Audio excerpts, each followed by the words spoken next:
Hello friends, నేను మీ బాంబే వార్తక్కను. మడత చెక్కలు ఒక్కొక్క ప్రాంతం వాళ్ళు ఒక్కొక్కలా చేస్తారు. కొందరు బియ్య పిండితో, కొందరు మైదా పిండితో ఇలా చేస్తారు. వీటిని టీతో పాటు తీసుకుంటే చాలా బాగుంటాయి. మరి ఎలా తయారు చేద్దామో చూద్దాం రండి. ఎంత క్రిస్పీగా ఎంత బాగా వచ్చాయో చూడండి. మైదా పిండి 1 కప్పు, కలోంజీ వీటినే ఉల్లి గింజలు అంటారు 1 టేబుల్ స్పూన్, ఉప్పు 1 టేబుల్ స్పూన్, నెయ్యి 3 టేబుల్ స్పూన్స్. ఒక ప్లేట్ తీసుకొని అందులో 1 కప్పు మైదా పిండి వేసుకొని అందులో ఉప్పు, కలోంజీ సీడ్స్, పొడి పదార్థాలన్నింటిని ఒకసారి బాగా కలుపుకొని ఇందులో 3 టేబుల్ స్పూన్ల ఆయిల్ వేడి చేసి వేసుకోండి. ఇలా వేసుకోవడం వల్ల క్రిస్పీగా వస్తాయి. నెయ్యి వేడి చేసి వేసిన తర్వాత పిండికంతా బాగా కలిసేటట్టు కలుపుకోండి.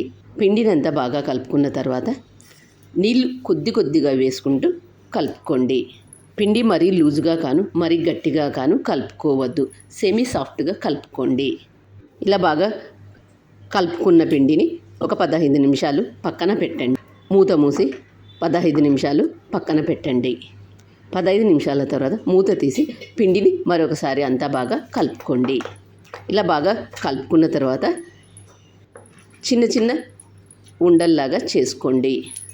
వీటిని రౌండ్ బాల్ లాగా చేసుకొని పక్కన పెట్టండి. వీడియోలో చూపిస్తున్నట్లు అన్ని రౌండ్గా చేసి పక్కన పెట్టుకోండి. రౌండ్గా చేసుకున్న ఒక పిండి ముద్దను తీసుకొని వీడియోలో చూపిస్తున్నట్లు పూరీలాగా చేసుకోండి. ఇలా పూరీలాగా చేసుకున్న తర్వాత పూరీలాగా చేసుకున్న దీన్ని సగానికి మడత పెట్టుకోండి. ఇలా సగానికి మడత పెట్టిన తర్వాత మరొకసారి దీన్ని సగానికి ఫోల్డ్ చేసుకోండి. ఇప్పుడు ట్రయాంగిల్ షేప్లో వస్తుంది. అంచులను బాగా అతికించుకోండి, లేదంటే ఆయిల్లో వేసినప్పుడు విచ్చుకుంటాయి. ఇలా ట్రయాంగిల్ షేప్లో చేసుకున్న తర్వాత మరొకసారి దీన్ని కొద్దిగా ప్రెస్ చేయండి. అలాగే మిగతా వాటన్నింటిని కూడా చేసుకోండి. ఇలా ట్రయాంగిల్ షేప్లో చేసి అన్నీ పక్కన పెట్టుకోండి. అలాగే మరొకటి చేసి చూపిస్తాను చూడండి. పూరీలాగా చేసుకునేటప్పుడు పల్చగా చేసుకోండి. మందంగా చేసుకున్నట్లయితే ఆయిల్లో వేసినప్పుడు పొంగుతాయి. కాబట్టి రేకులు పల్చగా చేసుకోండి. ఇలా చేసుకున్న దాన్ని సగానికి మడత పెట్టుకోండి. మళ్ళీ సగానికి మడత పెట్టుకోండి. ఇలా మడత పెట్టుకున్న తర్వాత అంచులను బాగా అతికించుకోండి. మరొకసారి దీన్ని కర్రతో కొద్దిగా ప్రెస్ చేసుకోండి. అలాగే మిగతా వాటన్నింటిని కూడా ఇలాగే చేసుకోండి. ఇలా చేసుకున్న వాటిని ఫోక్ సహాయంతో అంతా ఒకసారి వీడియోలో చూపిస్తున్నట్లు గుచ్చుకోండి. ఇలా ఫోక్తో గుచ్చుకున్నట్లయితే ఆయిల్లో వేసినప్పుడు పొంగకుండా ఉంటాయి. ఇలా చేసుకున్న వాటన్నింటిని ఒక ప్లేట్లో పెట్టుకోండి. గ్యాస్ ఆన్ చేసుకొని ఒక బాండీ పెట్టుకొని అందులో డీప్ ఫ్రైకి సరిపడినంత ఆయిల్ తీసుకోండి.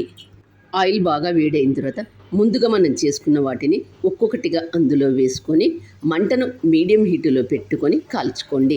మంట హైలో పెట్టినట్లయితే పైన కాలుతాయి, లోపల సరిగ్గా కాలవు. ఒక సైడు కాలిన తర్వాత మరొక సైడు తిప్పి వేసుకోండి. అలాగే 2 వైపులా కాల్చుకోండి. వీటిని టీతో పాటే కాకుండా పిల్లలు సాయంకాలం స్కూల్ నుంచి వచ్చిన తర్వాత కూడా ఇచ్చినట్లయితే పిల్లలు ఎంతో ఇష్టంగా తింటారు. వీటిని ప్రయాణాలు చేసేటప్పుడు కూడా తీసుకుపోవచ్చు. 15 రోజులైనా నిల్వ ఉంటాయి. వీటిని కాల్చుకునేటప్పుడు మాత్రం మంట మీడియం హీటులోనే ఉండాలి. నా ఛానల్లో టీతో పాటు తీసుకునే స్నాక్ ఐటమ్స్ చాలా ఉన్నాయి. కింద లింక్ ఇస్తాను, చూసి చేసుకోండి.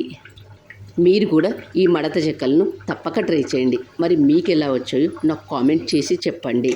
ఇలా 2 వైపులా బాగా కాల్చుకున్న తర్వాత ఒక ప్లేట్లోకి తీసుకోండి. పూర్తిగా చల్లారిన తర్వాత మాత్రమే వీటిని ఒక ఎయిర్ టైట్ డబ్బాలో స్టోర్ చేసుకోండి. ఎంత క్రిస్పీగా ఎంత బాగొచ్చాయో ఒకటి తుంచి చూపిస్తాను చూడండి.